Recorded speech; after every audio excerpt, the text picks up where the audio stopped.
नमस्कार, news capital express में आपका स्वागत है। मैं हूं आपकी साथ अंकिता। चलिए बढ़ते हैं खबर की ओर। राजधानी भोपाल की बाणगंगा क्षेत्र में 5 से 6 हजार मकान धारक लगभग 50 से 60 वर्षों से अधिक समय से अपने पक्के मकान में रह रहे हैं।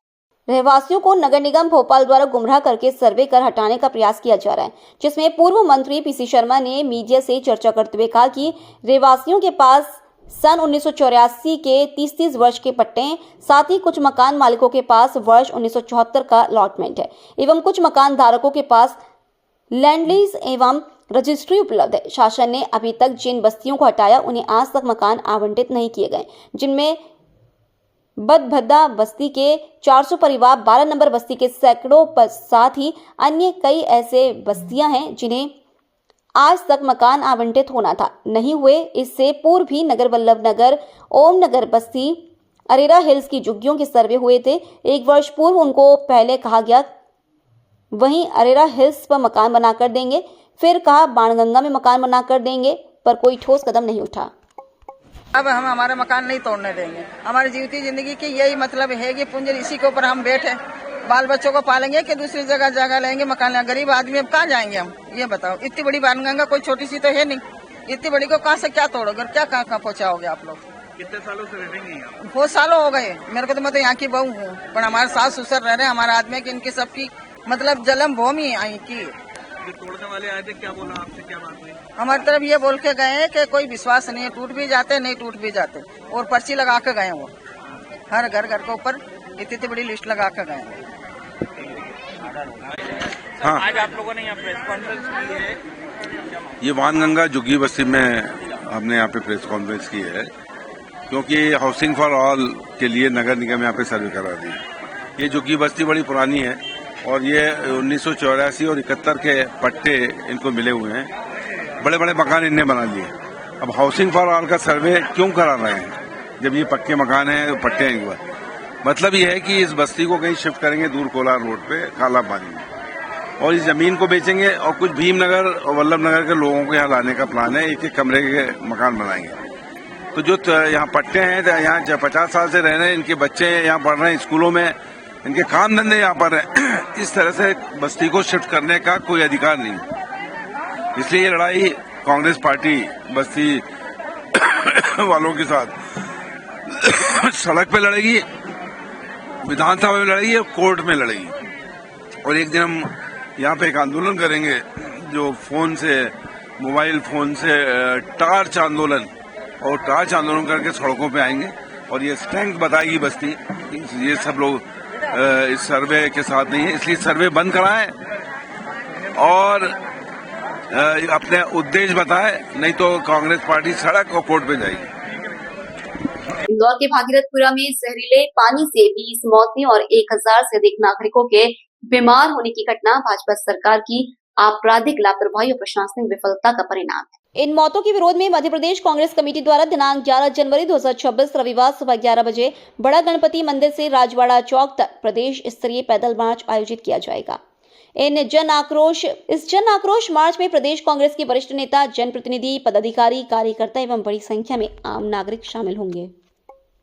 में हमारे बीच में पूर्व कैबिनेट मंत्री परम आदरणीय पीसी शर्मा जी, राहुल राज जी और यहाँ उपस्थित सभी पत्रकार बंधु, आप सभी को मैं स्वागत करता हूँ, प्रणाम करता हूँ और नए वर्ष की आप सभी को बहुत बहुत शुभकामनाएं देता हूँ। जिला कांग्रेस कमेटी भोपाल शहर एवं ग्रामीण की आज ये जो प्रेस वार्ता है, इसमें 2 महत्वपूर्ण चीजें हैं, जिसमें एक 11 तारीख को, जैसा कि आप सब जानते हैं कि भागीरथपुरा इंदौर में स्थित है, वहां पर दूषित पानी पीने से लगभग 20 लोगों की मृत्यु हो गई है और सैकड़ों लोग उससे अभी भी बीमार हैं, जिनको सही ढंग से इलाज तक नहीं मिल पा रहा है, जिसके विरोध में प्रदेश स्तरीय पैदल मार्च न्याय यात्रा के रूप में परम आदरणीय मध्य प्रदेश कांग्रेस कमेटी के अध्यक्ष जीतू पटवारी जी के नेतृत्व में और कांग्रेस पार्टी के सभी वरिष्ठ कांग्रेस जन और कांग्रेस परिवार के सभी साथियों का एक साथ मिलकर 11 तारीख को इंदौर में ये पैदल मार्च निकाला जाएगा जो बड़े गणपति से प्रारंभ होगा और राजवाड़ा तक जाएगा। ये जो पदयात्रा है, न्याय यात्रा है, इसमें जो प्रमुख मांगे हैं प्रदेश कांग्रेस की कि इंदौर के जो नकारा महापौर हैं, कितनी बड़ी बात है कि जो इंदौर की जनता ने पूरे देश में नगर निगम का और इंदौर का और मध्य प्रदेश का नाम रोशन किया स्वच्छता में नंबर 1 लाके, उसी इंदौर की जनता को स्वच्छ पानी तक नहीं मिल पा रहा, जबकि वहां पर महापौर, सभी विधायक, सांसद भारतीय जनता पार्टी के हैं। ये जो भागीरथपुरा है, ये भागीरथपुरा कैलाश विजयवर्गीय जी की स्वयं की, जो नगरीय प्रशासन मंत्री हैं, उनकी स्वयं की विधानसभा है। और कितने शर्म की बात है कि नगरीय प्रशासन मंत्री की विधानसभा, वहां पर काफी समय से वहां के भागीरथपुरा के जो नागरिक थे उन्होंने शिकायत करी और वो दूषित पानी को वो साफ नहीं कर पाए, जिसके कारण आज 20 मौतें, मैं समझता हूं ये बहुत बड़ा आंकड़ा है और ये धीरे धीरे बढ़ता जाएगा, क्योंकि जो बैक्टीरिया है वो कई लोगों को बीमार किए हुए और धीरे धीरे उसका रिएक्शन आ रहा है, जिसके रूप में जो मौतों की संख्या है वो निरंतर बढ़ती जा रही है। तो सबसे पहले मांग है कि वहां के जो महापौर हैं, नाकारा महापौर हैं, उनको नैतिकता के आधार पर तुरंत अपना इस्तीफा दे देना चाहिए, सरकार को उनसे इस्तीफा ले लेना चाहिए।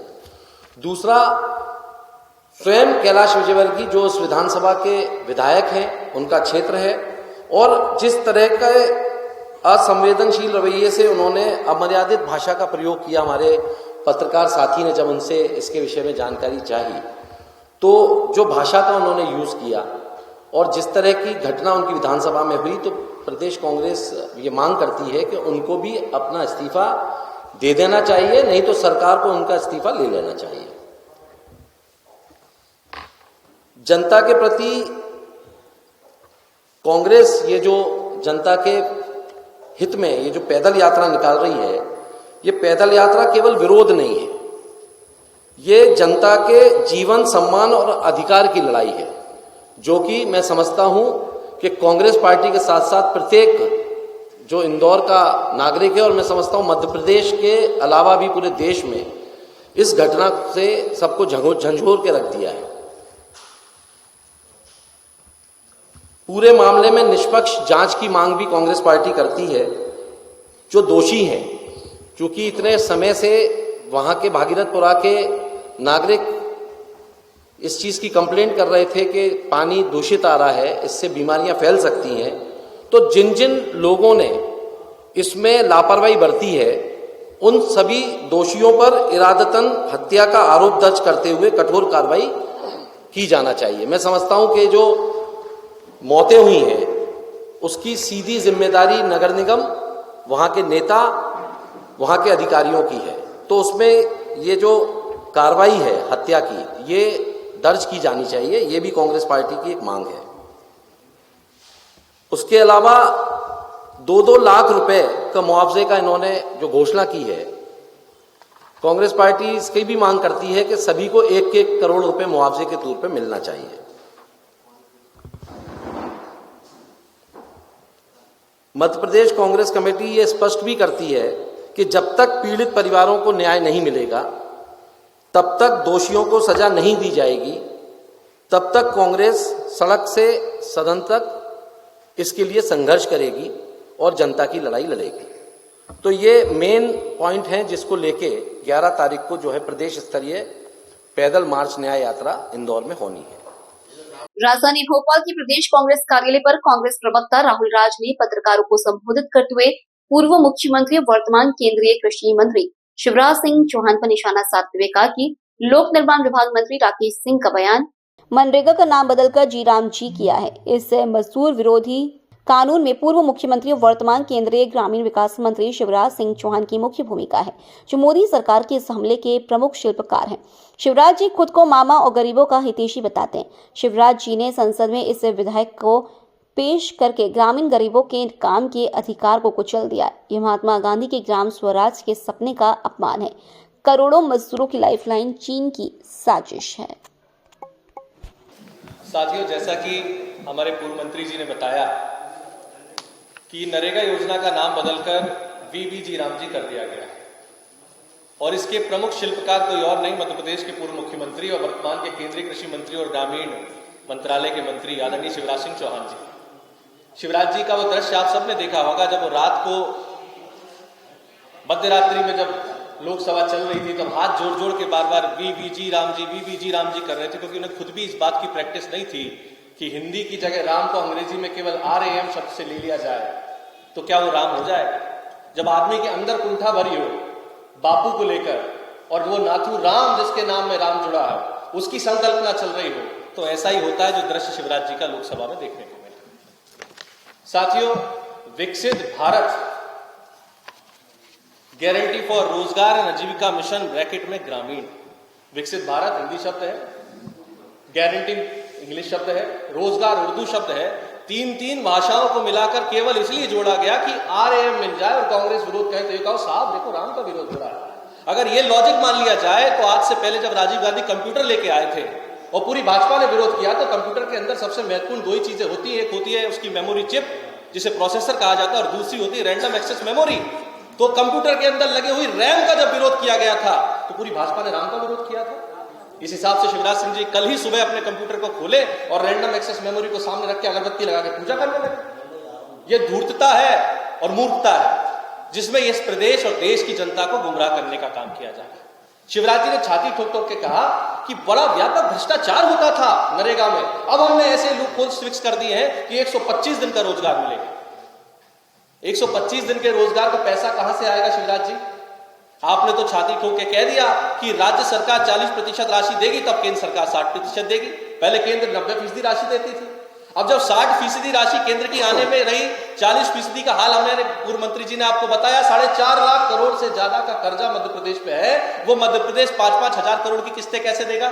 तो शिवराज जी आपसे बेहतर कोई और नहीं समझ सकता, क्योंकि जब फसल बीमा आता है तो उसमें भी राज्य और केंद्र की अपनी अंश पूंजी मिलानी पड़ती है और 2-2 साल तक किसान को फसल बीमा इसलिए नहीं मिल पाता है क्योंकि राज्य सरकार अपनी अंश पूंजी जमा नहीं करती है। तो क्या मनरेगा के वो मजदूर 125 दिन के जो रोजगार की इंतजार में बैठे रहेंगे, वो 125 दिन का उनका पैसा कब आएगा? 2 साल में आएगा। इन सवालों का जवाब कौन देगा?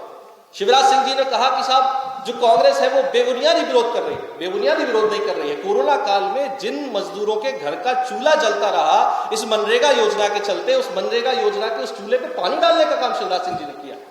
नरेंद्र मोदी जी को उस विचार को आगे बढ़ाने का काम किया है कि इसमें किसानों को एक तरह से बेरोजगार कर दो। 2 करोड़ रोजगार देने का वादा था, उसका क्या हुआ नरेंद्र मोदी जी बताएं। आपके मुख्यमंत्री जी ने पिछले वर्ष कहा मध्य प्रदेश में कि हम जो है वो इसको उद्योग वर्ष के तौर पे और रोजगार वर्ष के तौर पे 2025 को मनाएंगे और 1 लाख नौकरी सरकारी देंगे दिसंबर 31, 2025 तक। तो दे दी क्या? वो कह रहे हैं कि अभी कल 11 तारीख को बड़ा कार्यक्रम करने वाले हैं और उन्होंने कहा कि साहब 2026 को कृषि वर्ष मनाएंगे। ये सारी झूठी बातें हैं। हम तुमसे शिवराज सिंह जी पहले तो ये बताएं, जब हमारी मूंग में जहर आपको खेती में दिखता है और DAP डालने से हमारी खेती में आपको जहर दिखता है तो जहरीले कप सिरप से बच्चे मरे तब आप मौन क्यों थे? आप ये बताइए कि जब बच्चियों का बलात्कार भोपाल में हो रहा था, शोषण हो रहा था, शिवराज सिंह जी मौन क्यों थे? मामा का घर है ना, बोर्ड लगा है आपका मामा का। उन बच्चियों के मामा का क्या हुआ? जब आपके भांजे भांजियों को लठ मारे जा रहे थे, थप्पड़ मारे जा रहे थे, तब आप मौन क्यों थे? और आज जब दूषित पानी पीने से इंदौर के लोग मर चुके हैं, 6 माह की बच्ची मर चुकी है, तब ये मामा जी मौन क्यों है?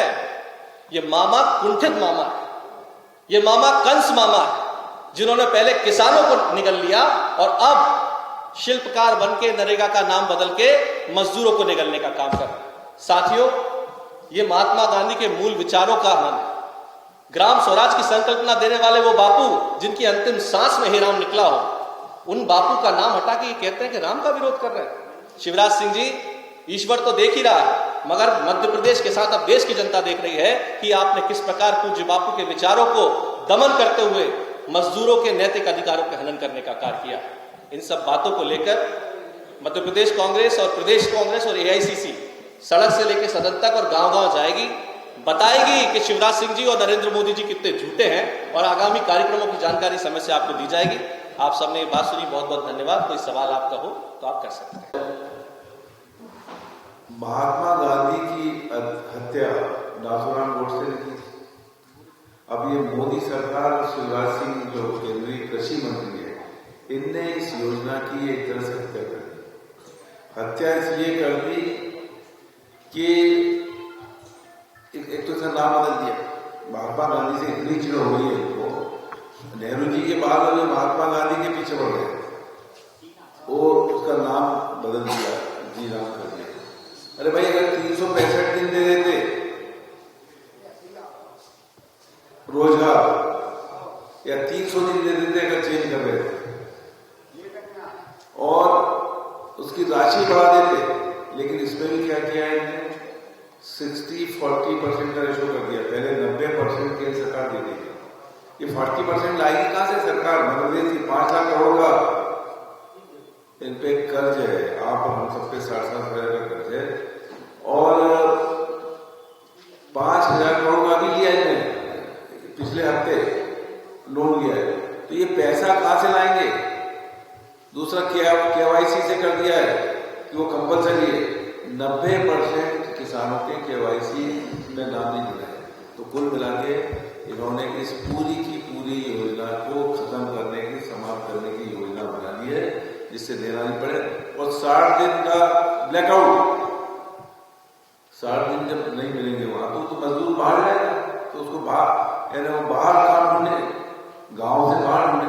तो कुल मिला के जो कांग्रेस की योजना थी महात्मा गांधी, इसका विरोध करते थे मनरेगा का, अब उन्होंने इस तरह से इसका विरोध कर दिया और पैसा बचाने की कोशिश की है, क्योंकि इनके पास पैसा है नहीं।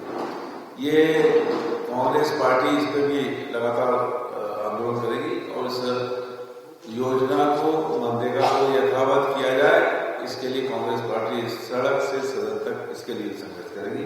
मनरेगा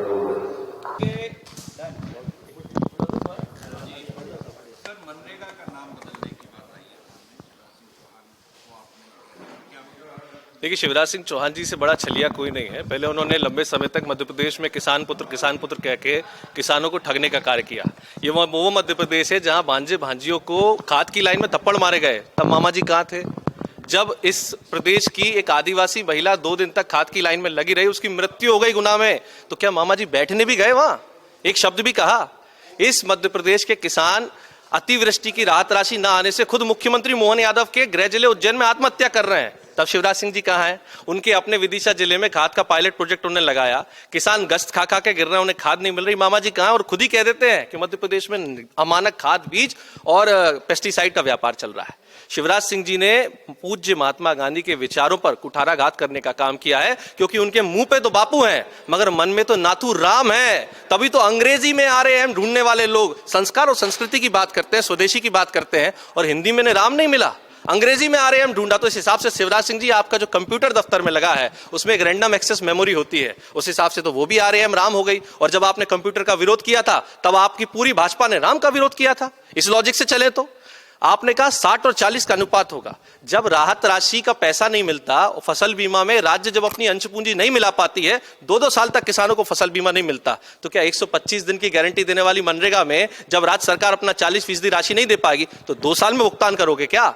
कोरोना काल में जिस मनरेगा से किसानों मजदूरों का चूल्हा जला, उस पर ठंडा पानी डालने का काम शिवराज सिंह जी ने किया है। बापू के विचारों को कुठाराघात करने का कार्य किया है, मजदूरों के मजदूरी को छीनने का कार्य किया, और साथ ही साथ शिवराज सिंह जी ने सबसे बड़ा अनैतिक कार्य किया यह बोल के कि 60 दिन का ब्लैकआउट इसलिए कर रहे हैं किसानों को फायदा हो जाए। अरे गांव में किसान और मजदूर दोनों भाई रहते हैं, 2 भाइयों को आपस में लड़ाने का काम कर रहे हैं शिवराज सिंह जी। इतनी विशैली मानसिकता कि किसानों का नाम लेके आप मजदूरों का हनन कर रहे हैं और ये कह रहे हो कि साहब किसान की भलाई कर रहे हैं। पहले तो आप जवाब दो कि जब कप सिरप में जहर है, तो बच्चे मर गए जहरीले कप सिरप से, तब आप मौन क्यों थे?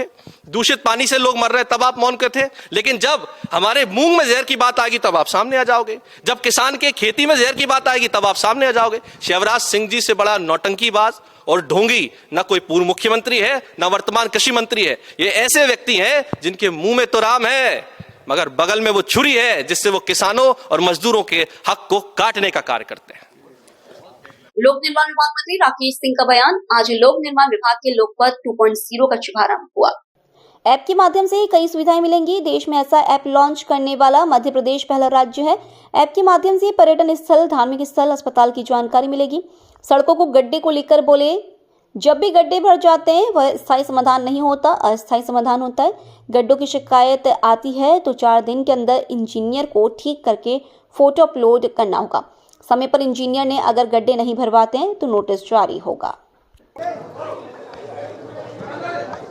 पास हो गया था।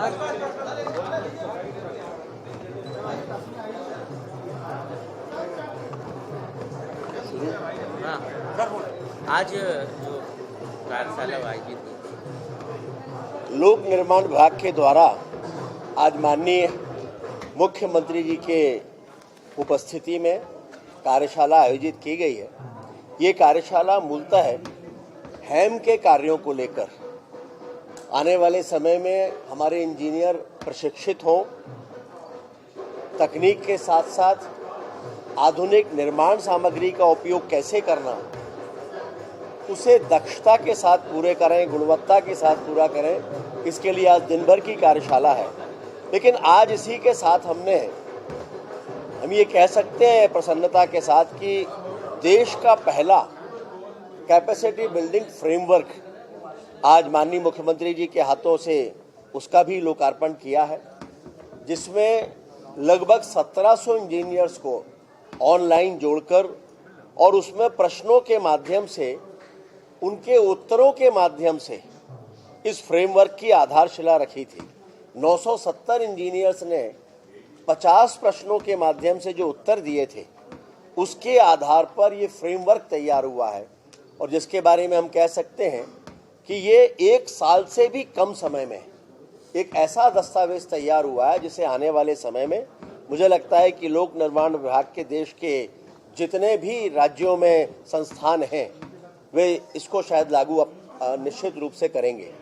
उसके साथ हमने आज लोकपथ 2.0 भी लॉन्च किया है। पहले इसका पहला फेस में जब हमने शुरू किया था माननीय मुख्यमंत्री जी के हाथों, तब उसकी सारी सुविधाओं के बारे में आपको पता ही है कि सड़कों पर कहीं कोई गड्ढे हैं तो उसकी फ़ोटो खींचकर इसमें डाला जाए तो 7 दिन के अंदर उसकी इंजीनियर की ये बाध्यता है कि वापस से फ़ोटो डाले भरने के बाद। अगर ऐसा नहीं करते तो ऑटो जनरेटेड नोटिस उनके पास जाता है। लेकिन अब इसको हम और आगे ले गए।